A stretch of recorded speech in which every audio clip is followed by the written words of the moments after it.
Salut à tous et à toutes les amis, comment allez-vous? Bienvenue sur la chaîne de Sam Movie Show. Aujourd'hui on se retrouve pour la vidéo réaction critique à l'épisode 6 de la saison 11 de Walking Dead. La saison finale donc de cette fameuse série. Dans cet épisode, d'après les teasers que l'on a pu voir, on devrait retrouver Connie accompagnée de Virgile et qui serait visiblement poursuivie, en tout cas c'est ce qui nous a été montré dans les teasers, par les Reapers. Alors, de côté au début, je me suis demandé pourquoi les Reapers allaient attaquer Connie et Virgile alors qu'ils sont pas censés savoir qui ils sont. Puis après, je me suis dit que ça pouvait avoir du sens si tant est qu'ils pensaient que Connie et Virgile faisaient partie du groupe de Maggie. Bref, je ne sais pas trop ce qui va se passer dans cet épisode. J'espère juste que ça va être un bon épisode et qu'il va se passer beaucoup de bonnes choses. On arrive, mine de rien, à 2 épisodes de la fin de la première partie de cette saison 11, en sachant qu'il y a 24 épisodes répartis en 3 parties, donc partie A, partie B, partie C, et qui sont eux-mêmes composés donc de 8 épisodes chacun. Donc après, je sais pas comment ça va être mis en place, ni combien de temps les pauses entre chaque partie vont durer, en sachant qu'il y a World Beyond qui devrait arriver normalement cette semaine, si je dis pas de bêtises, c'est ce week-end, il me semble. J'ai plus trop les dates en tête, mais il me semble que c'est dans le week-end. Et du coup, tout ça m'amène à vous dire qu'il va quand même falloir faire avancer un peu les choses, parce que mine de rien, il va quand même falloir la conclure cette série. Bref, et pour l'instant, je ne sais pas trop comment ils vont s'y prendre, ni où est-ce qu'ils veulent aller avec ce qu'ils sont en train de nous mettre en place. Bref les amis, ne perdons pas plus de temps. Est-ce que cet épisode 6 sera un bon épisode? La réponse, c'est tout de suite. Pouah, cette araignée de ouf.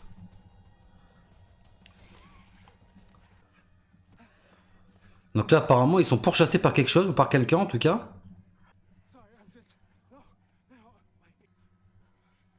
Ils sont pourchassés par les Reapers là, ou je comprends pas? Ouais, c'est quoi ça? Ça, c'est pas les Reapers, ça, hein? Pouah, cette maison! On dirait tellement le manoir de Resident Evil. En tout cas, j'aime beaucoup l'ambiance, hein. Oula, oula! C'est vrai qu'elle est sourde, elle n'entend pas les rôdeurs, elle. Là, ça serait bien d'ouvrir la porte, par contre.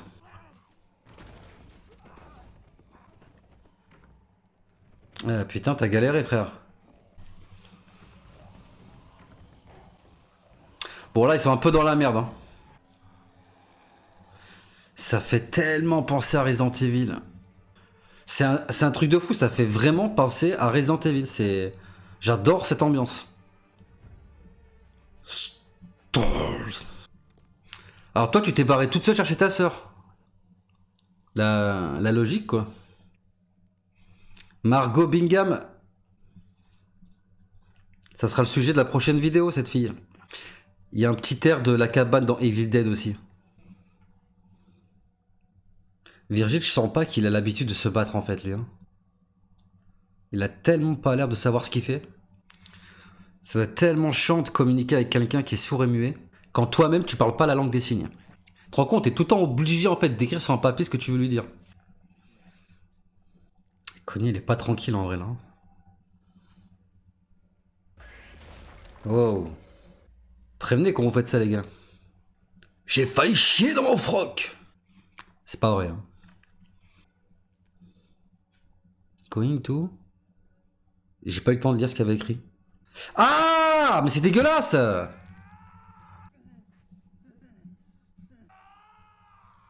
Putain, il y a vraiment des grands malades sur cette planète. Hein. Oui, je sais que c'est une série, mais même. Ils sont complètement malades ces mecs. Hein. Sérieux. Par contre, je comprends pas ce que fait Daryl là. Putain, il est vachement mal en point quand même. Il a une tête un peu d'Achille Parmentier, je trouve. Eh oui.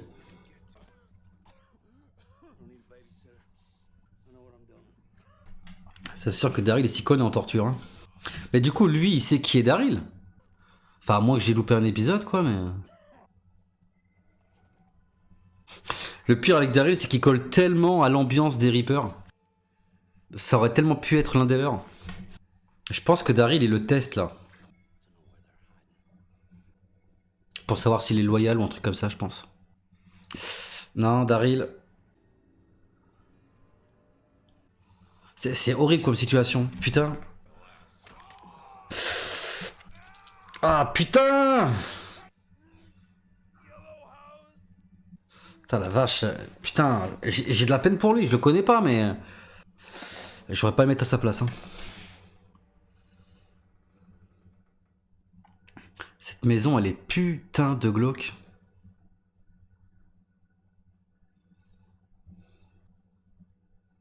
Ça doit être tellement stressant de pas entendre les bruits qui t'entourent en fait. Surtout dans ce genre de situation.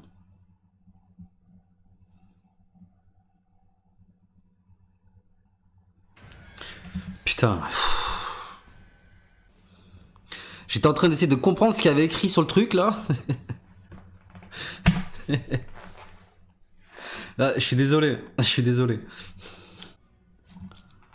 Il y a une espèce de musique de film d'horreur derrière quoi. Quoi? Pas seul. Ça pourrait être le titre d'un film d'horreur ça. Not Alone. Bientôt sur vos écrans. Tu sais, je vois bien le truc, tu sais. Cette année, préparez-vous à vous chier dessus. Not Alone. Est-ce que j'ai du courrier? Pourquoi ils mettent pas leur masque là? Ils ont bien des masques d'habitude les Reapers là, je comprends pas. Par contre, il y a un truc que je comprends pas, c'est comment Frost il sait qu'il y a des gens ici alors qu'il était tout seul. J'avoue que je comprends pas trop.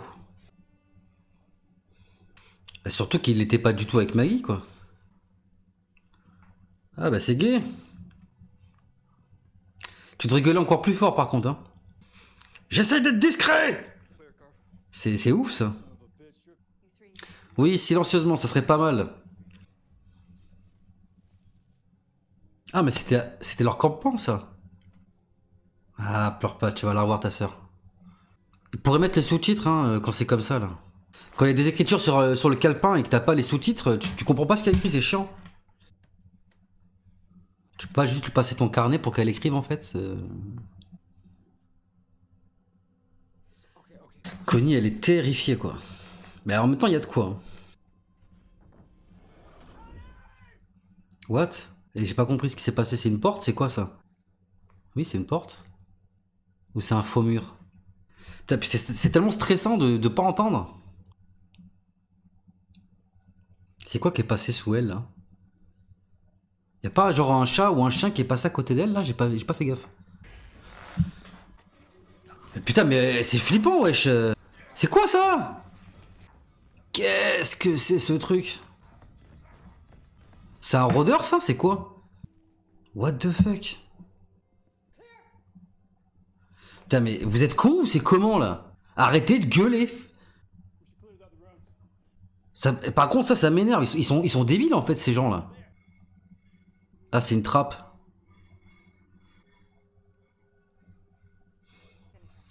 Moi j'aimerais bien savoir ce qui s'est passé avec Maggie et le groupe des Reapers. Hein. Parce que pour avoir envie de les traquer jusqu'à la mort comme ça, c'est qu'à mon avis il y a dû y avoir des trucs de fou derrière. Hein.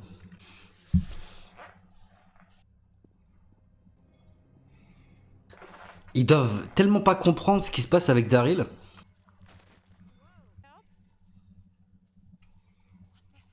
Ah, quand même.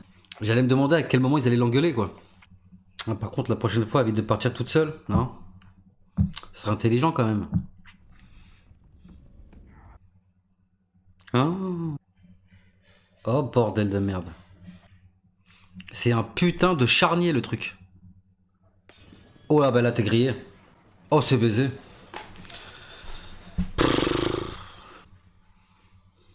Cette baraque de Lucifer n'empêche. T'as des monstres, t'as des pièges, t'as des passages secrets, c'est ouf.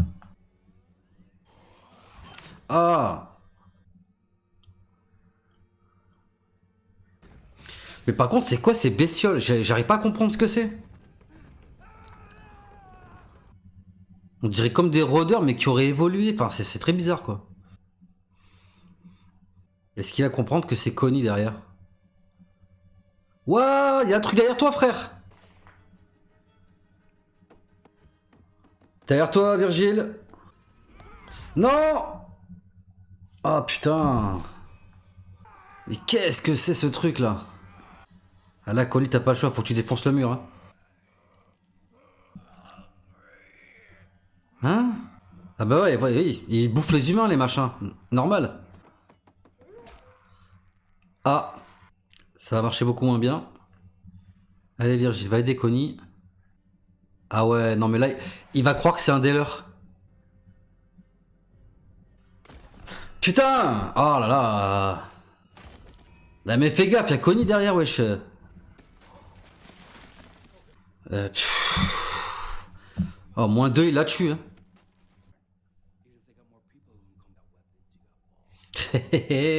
Daryl, t'es trop malin. Toi, tu sais pas qui c'est, Daryl, hein. Je te le dis, mon gars. Ouais, j'avoue que c'était pas cool. Hein. Faut te le faire à la baraque alors qu'elle était dedans. Ah, au moins, il est honnête. Ah, il a repéré la trappe. Ah, ils sont plus là. Eh, heureusement qu'il y avait notre sortie parce qu'ils auraient été dans la merde. J'adore vraiment cette ambiance, quoi. Oh mon dieu, une boîte. Non, je sais pas, j'ai pas compris là.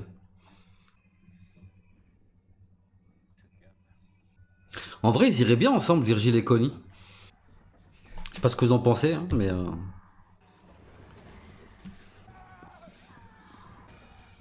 Par contre, c'est pas très logique que ce soit Connie qui passe devant. Hein. Ah la vache, c'est quoi ça? Ben arrêtez là. Ah la vache.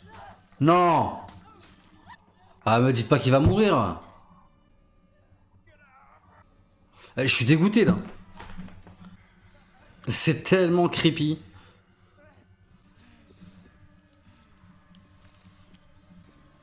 Qu'est-ce qu'elle fait, Connie là?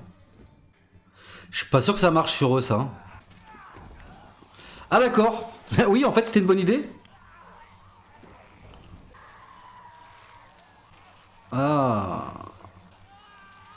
C'est tellement dégueulasse. Bon, pour l'instant, il est pas mort. En espérant que ça dure. Ah. Putain, mais vous tombez bien. Allez, retrouvailles.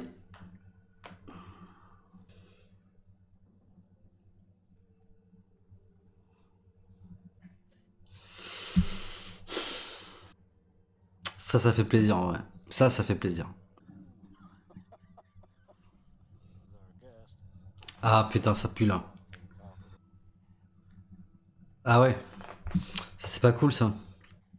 Putain, j'espère qu'il a rien balancé sur Daryl. Hein. Putain, le pire c'est que je suis sûr que si en plus.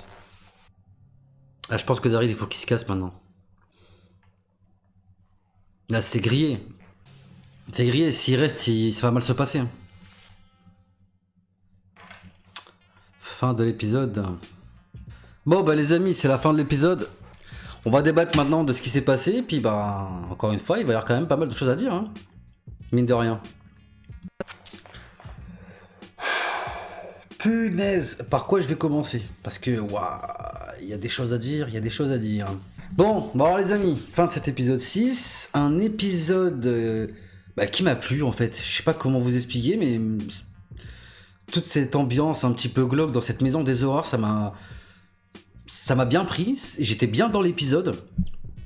Et honnêtement, je l'ai pas vu passer, bizarrement. Et donc, bien évidemment, je pensais qu'on aurait qu'une partie centrée sur Connie et Virgile, ce qui n'a pas été le cas. Quelque part, heureusement, parce que c'est vrai que ça a été quand même compliqué de faire tout un épisode uniquement centré donc sur cette partie-là. Donc on a une partie aussi centrée sur Carole, Magna et Rosita, donc qui partent, et Kelly, bien évidemment, je l'avais oublié, qui partent donc chercher Connie. Alors je vais commencer par là, parce que je pense que c'est à ce niveau-là que j'aurai le moins de choses à dire. Si ce n'est que Kelly, bordel de merde, mais pourquoi tu te barres seul? Ça c'est un truc que j'arrive pas à comprendre en fait. Avec tout ce qu'ont traversé les personnages, jusqu'à présent, les dangers que représente le monde extérieur, il faut arrêter de vous barrer tout seul, parce que vous vous mettez en danger, mais vous mettez aussi en danger les gens qui vont devoir en plus venir vous chercher. Et ça c'est un petit peu bête quoi. Bon, alors après, à sa décharge, elle est quand même jeune, c'est sa sœur, elle pensait qu'elle était morte, et là d'un coup elle sait qu'elle est vivante, donc Je comprends qu'elle ait cette envie, si vous voulez, de ne pas perdre de temps et de vite aller la chercher, surtout que potentiellement elle peut être en danger à l'extérieur, parce que on ne sait pas si elle est accompagnée de Virgile à ce moment-là. Eux, ils peuvent pas le savoir qu'elle est avec Virgile. Et sachant qu'elle a un handicap qui fait que ça pose problème pour entendre les choses qui t'entourent, malheureusement. Voilà, tout ça je peux le comprendre, mais encore une fois, ça serait bien que les personnages arrêtent de se mettre en danger de manière stupide. D'ailleurs, j'ai trouvé la sœur de Connie, donc Kelly, très touchante, malgré tout, dans cette envie de retrouver la seule personne de sa famille qui lui reste. Et j'ai beau me dire qu'il faut arrêter de se mettre en danger, mais j'aurais tellement fait comme elle en vrai. C'est là où c'est malheureux quand même. Puis tu sens qu'elle est atteinte personnellement, je veux dire, même quand elle retrouve les objets qui sont dans leur ancien camp, elle retrouve son lance-pierre, elle retrouve un carnet où Connie avait écrit des notes dessus, et tu sens qu'elle est pas bien, qu'elle a envie de retrouver sa sœur, elle est triste. Et d'ailleurs, je vais arrêter avec cette partie-là parce que je vais garder ça pour la fin, parce que c'est ce qui m'a le plus touché. Mais pour boucler, on va dire, cet arc-là, j'ai envie de dire que je suis quand même relativement très content qu'elle ait retrouvé sa sœur. Et puis surtout, ça va vraiment, je pense, enlever un gros poids à Carole, qui, pour le coup, ne va plus se sentir coupable de la potentielle mort, bien évidemment, de Connie. Alors, on pourrait se dire, au final, pourquoi ils l'ont pas cherché plus que ça? Parce que visiblement, le shooter qui a annoncé que Connie était toujours vivante a dit qu'il avait vu près de la grotte. Donc c'est vrai qu'on pourrait se dire que ça aurait été bien de chercher un peu plus que ça, mais bon, il faut comprendre une chose, c'est qu'il y avait deux sorties. La première, c'est par là où ils sont rentrés et il y avait une espèce de grand trou, donc à moins d'escalader, et puis avec tous les rôdeurs qu'il y avait derrière eux, autant dire que cette issue, elle était condamnée. Et puis la deuxième, c'est-à-dire par là où tous les protagonistes sont sortis, elle a été bouchée par un éboulement. Donc à ce moment-là, il n'est pas bien difficile de comprendre que tout le monde la croyait morte. Donc en sachant en plus qu'il y avait quand même la menace des shooters qui leur couraient après et dont il fallait se débarrasser, à ce moment-là, tu n'avais pas tellement le temps de fouiller des gravats pour éventuellement trouver un cadavre. Donc, aussi triste que cela puisse paraître, il fallait se faire une raison et se résigner à la mort de Connie. Et je pense que c'est surtout pour ça qu'ils l'ont pas cherché en fait, parce que pour eux, elle était tout simplement morte. Alors oui, je sais, vous allez me dire, oui, mais Daryl, il est bien parti chercher Rick pendant des mois.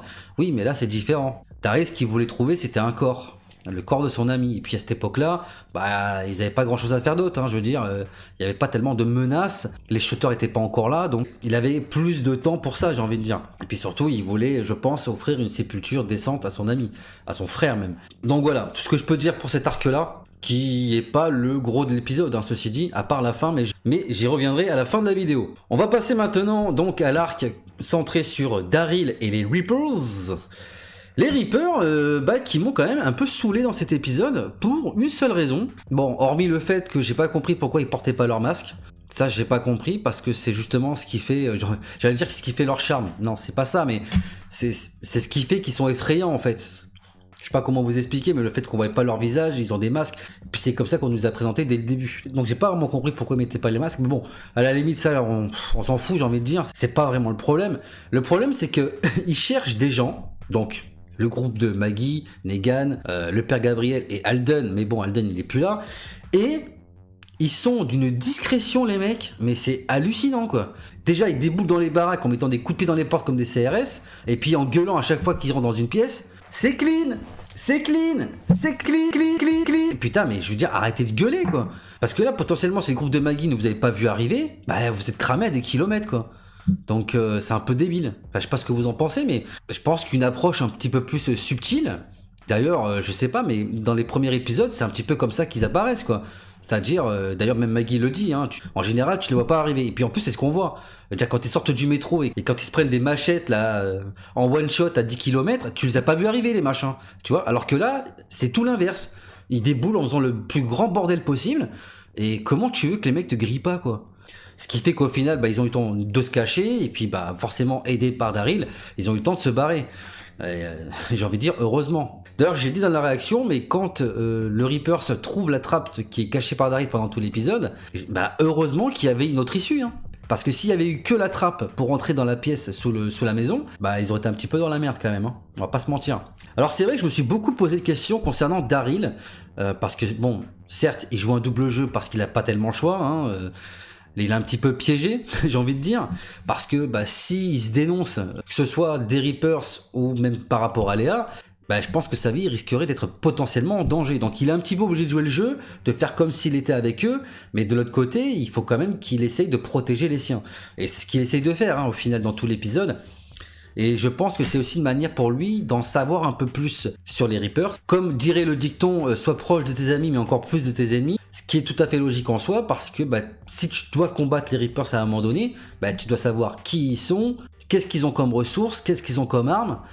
Et en gros, comment les affronter, quoi. D'ailleurs, j'ai bien apprécié la subtilité de Daryl lorsqu'il essaie de glisser discrètement à Maggie, quand il dit au Reaper, ouais, mais vous êtes que 20 dans votre communauté, vous avez tant d'armes, tant de trucs, etc. Donc, il donne des indices à Maggie pour éventuellement se préparer à une bataille. Alors, donc ça, en soi, j'ai trouvé ça plutôt intelligent de sa part, d'avertir Maggie comme ça, parce que il va falloir quand même pas perdre de temps, parce que les Reapers sont quand même, on peut le dire, de gros psychopathes.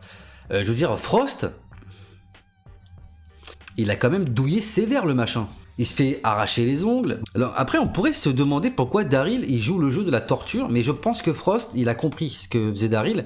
D'ailleurs, je sais pas si vous avez fait attention, mais à un moment donné, quand Daryl il menace de lui couper un doigt, s'il lui dit pas où sont planqués Maggie, Negan et les autres, Frost, il regarde le Reaper qui est derrière lui, et le Reaper, il commence à sortir doucement son revolver en prévision de si Daryl ne va pas au bout de ce qu'il est en train de faire. En gros, si Daryl n'avait pas coupé les doigts de Frost à ce moment-là, le mec derrière, il aurait mis une balle dans la tête. Donc, quelque part, il se protège un petit peu, et puis je pense que Daryl, il a compris de toute façon que Frost, il était foutu. Donc foutu pour foutu, autant s'en servir pour jouer le jeu, et puis surtout protéger ses amis. D'ailleurs, je pense que même si on connaît pas trop ce personnage, on peut d'ores et déjà dire un immense et profond respect pour Frost, qui a quand même su rester jusqu'à la fin droit dans ses bottes et protéger ses amis. Je déconne. Je déconne. Non, là j'abuse un peu parce que c'est vrai que sur la torture, je pense que tout le monde craquerait, je veux dire. Mais le problème c'est que dans tout ça, ce qui s'est passé, et c'est grillé, mais même j'ai commencé à me sentir mal à l'aise et j'ai commencé un peu à stresser pour Daryl, parce que malheureusement Frost, je pense qu'il a balancé pas mal de choses, et notamment du fait que Daryl ait joué certainement en double jeu, et potentiellement même il a dû donner des indications donc au groupe des Reapers sur l'emplacement de la communauté donc d'Alexandria, et là c'est pas bon. Parce que d'ailleurs on le voit comment Pop, il appelle le pape, dans les sous-titres c'est le pape mais il s'appelle Pop. Il a ce regard comme ça, il regarde Daryl avec un air de dire tu m'as bien pris pour un con quand même. Après il prend son collègue, il chuchote à l'oreille. Tu sens qu'il va se passer un truc et à mon avis ça va puer la merde pour Daryl dans les prochains épisodes. Donc il n'y a pas 36 solutions. Soit il arrive à convaincre Léa que la communauté dans laquelle il est c'est pas la bonne et qu'il va falloir vite qu'elle change de camp. Et puis surtout Daryl, il va pas falloir qu'il tarde à se barrer. Parce que là, il est vraiment, je pense, sur la sellette. Et la question qu'on peut se poser, c'est que est-ce que Daryl est vraiment amoureux de Léa? Est-ce que même Léa est amoureux de Daryl? Et est-ce qu'ils vont réussir à finir par se barrer ensemble? Ou est-ce qu'il va malheureusement être obligé de l'affronter, voire peut-être même de la tuer, quoi. Ce qui en soi serait quand même assez triste. En tout cas, quoi qu'il en soit, concernant cet arc-là, j'ai vraiment hâte de voir la suite. Je veux savoir ce qui va se passer, notamment pour Daryl, surtout que, encore une fois, on approche quand même de la fin de la première partie, et je pense que les Reapers, ils sont là, bien évidemment, pour ralentir un petit peu le processus de fin, mais il va quand même falloir terminer avec cette communauté-là assez rapidement, si on veut pouvoir mettre en place, bien évidemment, le reste de ce qui doit être fait, bien évidemment, finir la série. Voilà, parce que, rappelons-le, la saison 11, c'est la dernière, quoi. Et puis les amis, on va passer au gros de l'épisode, au noyau dur si j'ai envie de dire, c'est cette partie avec donc Connie et Virgile qui vont se réfugier dans la maison de l'horreur qui, avec l'ambiance qu'il y a, les rôdeurs autour, machin, ça m'a beaucoup fait penser à Resident Evil. Alors c'est clairement un hommage, un clin d'œil à des films d'horreur, et vu la musique d'ambiance qu'il y a, je pense pas me tromper en disant que c'est une référence aux films d'horreur des années 90. Il y a quelques références, je trouve, à Evil Dead, le premier Evil Dead, bien évidemment, avec cette cabane dans les bois. Je trouve que l'intérieur, alors pas dans toute la baraque, mais au moins au début, avec les têtes empaillées sur les murs, les toiles d'araignée, tout ça, ça m'a beaucoup fait penser à ça. Moi, j'ai bien aimé cette partie-là, mais d'un côté, je me dis que on n'est pas tellement habitué à voir ça dans Walking Dead. Alors, la question qu'on peut se poser, c'est est-ce que c'est un bien ou est-ce que c'est un mal? Parce que il faut reconnaître que quand ça fait 11 ans que tu fais une série, c'est quand même difficile de se renouveler, déjà de une, de pas systématiquement faire les mêmes choses, ce qui a d'ailleurs souvent été reproché à Walking Dead, que ça soit souvent répétitif, que ce soit souvent la même chose, etc. Et du coup, ils essayent quand même, on va dire, de prendre des risques en essayant de proposer des nouvelles choses. Donc, moi, j'ai pas tellement envie de leur jeter la pierre, si vous voulez, mais de l'autre côté, c'est vrai que c'est assez déstabilisant, parce que déjà, tu comprends pas trop ce qui se passe. Je comprends pas trop ce que c'est au final, ces espèces de bêtes là, mi-zombies, mi-humains, on sait pas trop ce que c'est.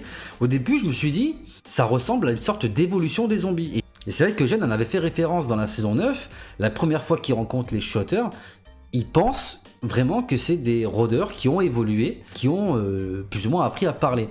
Et au départ, c'est ce que je me suis dit, c'est une sorte d'évolution de rôdeurs qui aurait évolué dans autre chose tel qu'on le connaît, et en fait, pas du tout. Je comprends au final, et surtout, c'est le conseil que je vous donne, c'est de regarder après chaque épisode l'espèce d'interview d'Angela Kang qui explique un petit peu les choses. Et d'ailleurs, c'est en regardant que j'ai surtout compris que en fait, c'est des sortes de cannibales, donc c'est des humains si vous préférez, mais qui à force de vivre un peu terrés comme ça dans l'obscurité, tapis dans leur maison, à attendre que les gens viennent se réfugier tout simplement, pour les piéger et les bouffer, et puis surtout en bouffant de la viande humaine, ils ont fini tordus, quoi. Hein. Je veux dire, c'est pas plus tordu en soi que ce qui se passait avec les chuchoteurs, hein. De découper des têtes de cadavres pour se les foutre sur la tronche et passer au milieu des rôdeurs, à vivre dans la forêt comme des bêtes et à manger des racines, c'était pas forcément mieux, quoi. C'est vrai. Donc voilà, donc c'est des cannibales, mais bon, on avait déjà vu les cannibales dans la saison 5 de Walking Dead, donc c'est une autre sorte de cannibale. Alors c'est vrai que à leur démarche, etc., ça fait penser à tellement de choses. Moi, ça m'a fait penser un peu à The Descent aussi, au niveau de l'ambiance et tout. Et ça fait penser à pas mal de films d'horreur. Mais c'est vrai que je peux comprendre que ça puisse déstabiliser le fan lambda qui comprend pas trop. Et surtout que jusqu'à présent, on avait surtout l'habitude qu'en dehors des rôdeurs, la menace principale, ça restait quand même les humains. Mais encore une fois, je leur jette pas la pierre parce que ils essaient d'apporter des nouvelles choses, des nouveautés. Après, ça marche ou ça marche pas. Il y a toujours ceux qui vont être pour et ceux qui vont être contre, ceux qui vont être dans le truc et ceux qui vont pas l'être. Bon, ça après, les goûts de chacun, tout le monde ne peut malheureusement pas aimer les mêmes choses. Après, on peut toujours essayer de juger, est-ce que c'est bien fait, est-ce que c'est mal fait, est-ce que c'est bien amené ou pas. Moi, personnellement, ça a marché sur moi. Il y a eu quelques jumpscares. Moi, les jumpscares, c'est bizarre, mais sur moi, ça marche tout le temps. Parce que des fois, même en t'y attendant, tu sais qu'il va se passer un truc, mais t'arrives quand même à avoir ton petit sursaut comme ça. Notamment quand Connie regarde dans l'armoire à pharmacie. On a vu 50 millions de fois ce genre de choses, mais c'est vrai que moi, je voyais un truc écrit, en fait. Je voyais un truc écrit avec les rasoirs. C'était une sorte de trou, en fait, d'après ce que j'ai compris, où tu jetais tes lames de rasoir. Et au moment où j'ai compris qu'il y avait un trou en fait sous l'écriture, c'est là où je vois l'œil qui apparaît et là ça m'a surpris. Donc non, pour moi ça a fonctionné et surtout j'ai beaucoup aimé cette ambiance un peu en huis clos, glauque et ces bestioles un peu creepy et surtout c'est Connie. Connie, ce qui est terrifiant dans cet épisode, c'est que elle qui est sourde et muette n'entend rien à ce qui se passe et punaise, je me fais quand même une réflexion, je sais pas si je serais le seul à penser ça, mais comment ce personnage a réussi à être encore en vie aujourd'hui? Je veux dire, dans un monde comme Walking Dead, apocalyptique, avec des rôdeurs d'un côté, des ennemis armés de l'autre, des communautés ennemies à chaque fois qui viennent t'attaquer, comment tu fais pour survivre quand tu n'entends jamais le danger autour de toi? C'est un mystère pour moi. Oui, je vous le dis. Si vous avez la réponse à cette question, n'hésitez pas à m'en faire part parce que je pense que je n'aurai jamais la réponse à cette question. Mais blague à part, c'est vrai que quand on se met 30 secondes à sa place, c'est quand même terrifiant. Surtout qu'à un moment donné, elle est là, elle marche à tâtons dans le couloir. J'ai vu une chose passer, donc j'étais pas dingue. Au départ, je me suis dit, tiens, j'ai pas fait gaffe en fait. Je pensais que c'était un animal, quoi, un chat ou un chien, qui passe comme ça sous elle. Et le temps que je comprenne, que j'étais là à me demander mais qu'est-ce que c'est, machin, etc. Là d'un coup, parce que bien évidemment on est à sa place donc on n'entend rien. Et là d'un seul coup, il y a le bruit de la bestiole, enfin de la bestiole, vous avez compris quoi, du cannibale mi-zombie, mi-belette, qui lui court après, et là, bah, ça m'a fait flipper. Et je me mets à sa place, et je me dis, putain, mais en fait, à chaque fois qu'il y a un danger, tu le vois qu'au dernier moment, quoi. Et c'est super dangereux, quoi. Et puis, que dire de Virgile qui, à la fin, est quand même mal en point, il s'est fait poignarder, donc, par l'une de ses bestioles, et franchement, j'espère qu'ils vont pas le tuer, parce que, je veux dire, on a à peine le temps de s'habituer à ce personnage-là, d'essayer de le comprendre, etc., j'aimerais bien qu'il meure pas tout de suite, surtout que comme je le dis dans ma vidéo réaction, et là j'aimerais votre avis, je pense que c'est un personnage qui irait bien avec Connie, enfin en couple hein, je veux dire. D'ailleurs dites-moi ce que vous en pensez, est-ce que vous voyez ces deux personnages là finir ensemble? Et puis les amis, j'ai envie de vous dire, et je vais terminer là-dessus, les retrouvailles bien évidemment, parce qu'il fallait bien que ça finisse par une happy end. Enfin non d'ailleurs ça finit pas par une happy end, parce que la vraie fin c'est Daryl qui se fait capter par Pop, mais allez. On va dire que j'avais envie de finir avec une note d'espoir dans ce monde sanguignolant où on se mange entre nous, où les humains se tuent entre eux. Putain, ça fait 11 saisons et les gens ils ont toujours pas compris que le seul moyen de survivre, bah, c'était de s'entraider et pas de se faire la guerre. Enfin bon, ça c'est encore un autre problème. Hein. Mais donc, effectivement, on a Connie et Kelly qui se retrouvent. Donc les deux sœurs qui se retrouvent et bah, ça m'a beaucoup ému, ça m'a beaucoup touché. Les larmes de Kelly qui retrouve sa sœur, et qui lui dit qu'elle est désolée. D'ailleurs, désolée de quoi? J'imagine désolée de peut-être de pas l'avoir cherché plus que ça, ou je sais pas quoi. Enfin, j'imagine que c'est ça parce que je pense que ça peut être d'autres, ou de pas avoir cru qu'elle ait pu survivre. Mais voilà, elle tombe dans les bras l'un de l'autre et ça m'a beaucoup ému, ça m'a beaucoup touché. Et j'ai quand même envie de voir ce que ça va donner par rapport à Carol, parce qu'il faut pas oublier que Carol jusqu'à présent elle avait le poids de la possible mort de Connie sur la conscience, et je voudrais voir un petit peu comment elle va réagir par le fait d'avoir retrouvé Connie, et surtout j'ai vraiment hâte de voir comment va réagir Daryl quand il va voir que Connie est toujours vivante. Donc voilà les amis, tout ce que je pouvais vous dire pour cet épisode 6. J'aimerais quand même avoir votre avis sur cet épisode. Est-ce que ça vous a plu? Voilà, simplement. Et surtout, je voudrais avoir votre avis sur ce passage avec Connie et Virgile dans cette maison des horreurs. Ce que vous en avez pensé. Est-ce que ça a marché sur vous, ce côté un peu horrifique, avec la musique un peu film d'horreur? Ces espèces de... Qu'est-ce que vous pensez également de ces bestioles? Et puis surtout, est-ce que vous pensez que c'est une bonne idée d'avoir fait ça, d'avoir mis ça en place, justement pour essayer de surprendre un peu le spectateur? Parce que c'est vrai que, encore une fois, après 11 ans de show, c'est difficile de se renouveler et de surprendre le spectateur. Parce que malheureusement, et c'est vrai que c'est quelque chose qui arrive régulièrement dans Walking Dead, on retombe un petit peu toujours sur des choses qu'on a un peu déjà vues. Même si on les travaille différemment, etc. Que là, c'est vraiment pour le coup quelque chose de nouveau qu'on n'avait jamais vu.